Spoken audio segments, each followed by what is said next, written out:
Good morning and welcome to ASL's HR in 10. That's 10. I'm Jason Perry. And I'm Kimberly Bradshaw. And I'm delighted to tell you I'm back this week COVID-free after having been infected by it last week. So, definite improvement. Definitely. And with that, my phone just rings. The things that happen when you're live. Just reminded me, have I switched my volume off? And I hadn't. Yes, I thought I had. Forgive me, I shall put it on Do Not Disturb and try and stop that from happening again. Just to prove we're live. Each week we get together, broadcast on YouTube, and talk about what's going on in the world of HR. I keep thinking, Kimberly, one of these days we're properly going to move on from COVID. But it's not this week, is it? No, certainly not after the announcement yesterday that we could reach 100,000 cases in the winter, which is going to put a strain on everything. I think we've got a couple of years of this. Yeah. Yes, things will change. Yes, things will improve. But, we'll have our downsides and we'll have to change again. And I think it's going to be a very fluid situation for employers for quite some time to come yet. Yeah. Well, we've got an announcement, I think it's this morning, which was from the British Medical Association, asking for Plan B, and that's masks and that's work from home again. And the reason I bring that up is we're talking about employment law, about employee relations, HR issues, and work from home. That's a big one that affects employers if we get back there. And it's looking possible again, isn't it? It is. And I think, last time we had to stay at home, well, the first time we had to stay at home, it was a real panic. Nobody really knew what to do. And I think, every employer at the moment really needs to have their own plan B. What if we do go back to that? What Absolutely. If we, how are we going to organise this? So at least there can be a bit more on the front foot rather than reacting this time round. Yeah, totally. There's a few things that strike me, and actually just at that point I was just getting slightly short of breath just to prove that you get over COVID and it still has an effect. It's still affecting my breathing at this point. But while I was under house arrest, as I've been describing it, quarantined for 10 days, an interesting thing happened that struck me. Is we had somebody visit our office premises. Obviously, I wasn't there. I was working from home. But we had somebody visit to check, I was okay, arguably. I think slightly more to check I wasn't in the building. And finally, just to talk through what our procedures were, how we were handling COVID-safe working environment. And that was a new one on me. I didn't know such calls were happening, but they're face-to-face. And if one of your workers tests positive, expect a knock on the door from an authority trying to check how you're handling it. That's interesting, isn't it? It really is. And I think, yes, we know that a lot of the cases are in schools at the moment, but workplaces are the next breeding ground, if you like.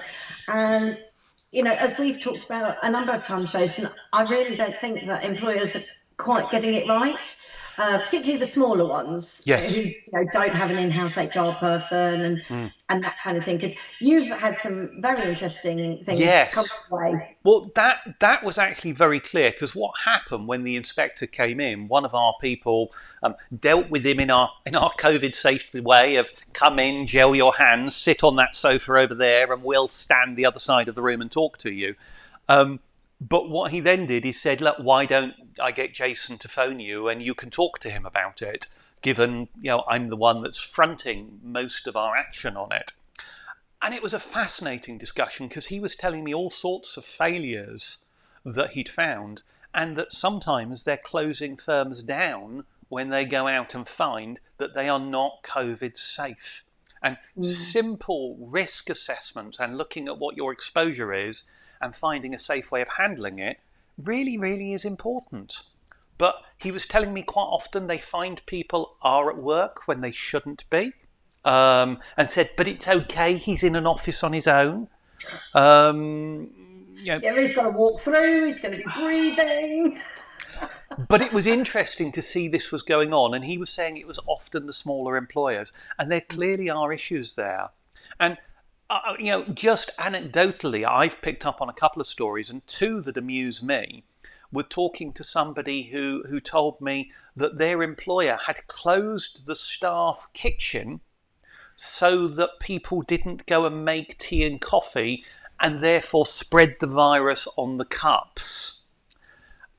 It was okay because they could go out to buy drinks. Well, apart from the basic health and safety responsibilities to provide water, access to water, yes, absolutely. That's really quite shocking. Surely you're more likely to get it in a coffee shop than Totally. you are in the kitchen. Totally. And what you've got in some cases is small employers who are not familiar with employment risks, health and safety risk assessments, trying to make judgments. And I'm sure they mean well, but they're doing the wrong things in some cases. One of the other ones I picked up this week that kind of amused me is somebody who said, my work's just ridiculous. We have to put a mask on when we stand up. Now, clearly what they're trying to do is get across something that if you're working at your desk, it's fine. But if you walk around the building, you ought to wear a mask. But there's a key thing here, and it's yours and my favourite phrase, I think. Employee engagement. You have to actually not enforce an idea on your people, but win hearts and minds and show them why you're doing something and win their support. And that's the only way we're going to get people taking it seriously, isn't it? It is. And, there's so many really simple things that employers can do to make their workplace safe. The one with the kitchen, to me, they haven't got appropriate cleaning in place. Yes. They haven't got signs up saying one at a time, wear your mask, use the gel before you touch anything. And, if they just engaged people and said, right, how are we going to deal with this as a team? And I know so many employers, even really small ones, have done this. They've just sat everybody down and said, right, how are we going to make this safe for everybody? And that is so important at the moment. Yeah, and it's something you can just continue through regular team meetings and make sure it's always on the agenda, just as you and I always bring it up on the agenda on these sessions. It's just reminding people. Look, I think we ought to move on a little bit because we've talked for ages on that one. There's something else that really caught my attention, and I'm wondering how many people out there have spotted it. You know what I'm going to talk about. Furlough clearly ended on the 30th of September. We all know that. But something else finished, didn't it? And no one noticed. The rebate on COVID SSP. Absolutely. So it's got a lovely name, isn't it? It's something like CSSRP, COVID Statutory Sick Pay Rebate Scheme or something. Wonderful thing. But it's where employers, smaller employers, medium-sized employers, could claim back the cost of SSP, which you're now obliged to pay from day one of an absence, either for isolation or where somebody's got the virus. And sneaked under the radar, I'd say, is the government have repealed that piece of law that enables employers to claim it back from HMRC. It ended on the last day of September, and you've got up to the last day of December to put in a claim for any COVID SSP. So please watch that if you've got people you're paying. But there's a sting in the tail, isn't there, Kimberly? Yes, go for it. You can't claim the SSP anymore, but you are still obliged to pay for it. So they only repealed one half of the legislation. So if you still have people going on sick leave with COVID or isolating because they've been in contact and aren't double jabbed or something like that, they still must be paid SSP from day one. Yes, and I think actually so many employers are not doing that. They're just following their standard, terms, 4 days or what if they've got enhanced sick pay. I think employers are just doing that now, and it's just so typical of the last 18. Well, it's more than 18 months now, but we get something, we get told something, or we don't get told something, but then we find out that we're meant to be doing something all around employment law Yeah. issues. And it's really been quite a joke. And this is just another one. Well, keeping up to date with it is very hard work, which is kind of why we started doing these sessions and why we run the ASL HR forum every Wednesday and, you know, the ASL employment law update once a month. We do these things to try and help people keep up to date. But you're right, it is difficult. And so many of these things change quietly. But that SSP one, I think there is a large number of employers who simply won't know.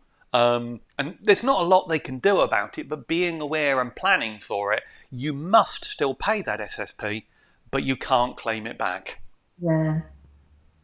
I'm just watching my screen here, Kimberly, and it's the point where I realise we are doing this from, as it were, home studios, and we don't have full TV studio because suddenly I've got dark as the sunlight's come across there. Gone behind a cloud briefly. Yes. But there we go. I think that might be our clue that we've been talking for long enough. As ever, this is HR in 10 and it's just become HR in 11. So for now, we'll wrap up. Thanks for watching and we look forward to seeing you all again same time next week.